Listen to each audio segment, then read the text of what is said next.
Hey guys, in this video, I'm going to teach you how to checkmate a king when you have a king and a queen versus a king and a bishop. Check it out. So, to checkmate a king with queen and king versus bishop and king, it's very similar to queen and king versus king. You kind of ignore the bishop, and the only difference is you're going to use your king a little bit more. And also, you just got to make sure that you don't get your queen taken by the bishop.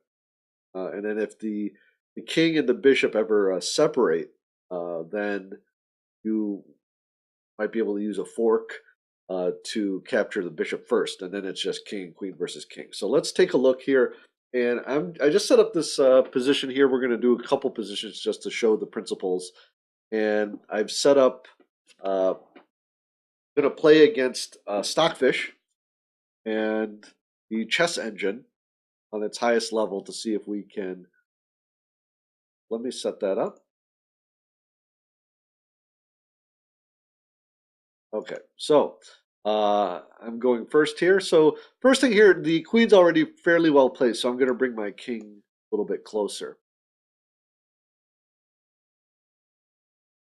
Okay, and bishop goes to d7, and I'm just going to play. Um, Actually, I'm just going to play this check. So really restricting the king. You can see just like with queen and king versus king, just cutting off its space here. I'm going to bring my king in here. In the queen and king versus king without the bishop, I've taught use the queen first just to make things simple. But here with the bishop on board, it's good to just use the king as well to gain tempo as well as restricting the king. So I'm going to take a look here and see if there's any way to win this bishop outright. And I don't see any immediate forks that would do the job. So what I'm going to do is I'm just going to continue my policy of restricting this king. And here I'm using a check, um, but you don't have to necessarily. Okay, so here what I can do is actually shift my queen here to lock it off, um, to block it off of the on the 8th rank here. And then I'm just going to bring my king over to try to checkmate him. Okay, here you see he's trying to use his bishop to block and get him over here. And that's actually okay. In this particular case, I'm just going to move my king around here. Well, and again, this isn't necessarily the middle. Maybe I'm not doing this in the most efficient way. So this bishop's pinned. I'm just going to bring my king over. Whenever you have a pin like this, maybe it's better to king. Okay, so now he is put his king back on the last rank here, and I'm just going to bring my king in. Of course, if he moves his bishop, he's going to get checkmated. So he's probably just going to lose. He's just going to lose his bishop here. So here you just want to make sure you don't stalemate him, and they should be able to do this. But let's go ahead and finish it off. But you just have to treat it like king and queen versus king and queen versus king. Just make sure you don't get your bishop taken. Okay, and here we can just lock the king off. We'll just chase him down so we can checkmate him.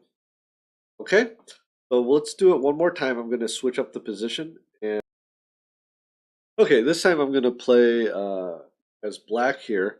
And I've also set it up so it's a little bit harder. I moved my king and my queen further away, so I need to restrict, use my queen. It's going to take a couple more steps here, but the general idea is the same. Just a quick side note: it is good to practice these patterns with both black and white because your mind will take that into account. So what I'm going to do here is I'm going to set up my queen here first, just kind of starting to close this box around the king. Okay, so here I uh, can maybe move my queen here, but I'm just going to take a couple moves and bring my king closer to the action. In case he can put his bishop back here as well. But okay, and again, I'm just going to bring my king closer.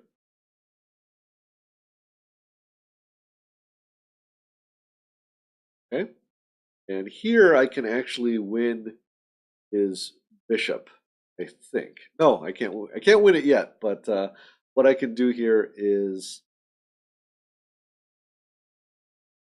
check him. And after he moves his bishop here, make a tempo move with my queen, so that or with my king. Here, let's try this. Well, let's try this. I'm going to move my queen back so he can move his king, but he'll if he moves it away from his bishop, uh, I'll take his bishop, of course. But here, I can actually get a better position with my king, bringing it in here. So it is a little more difficult than, obviously than if he doesn't have a bishop, but it's still fairly straightforward. There's no chance of him winning. Well, there's no chance of him winning, but there's no chance of him surviving unless you plunder your queen.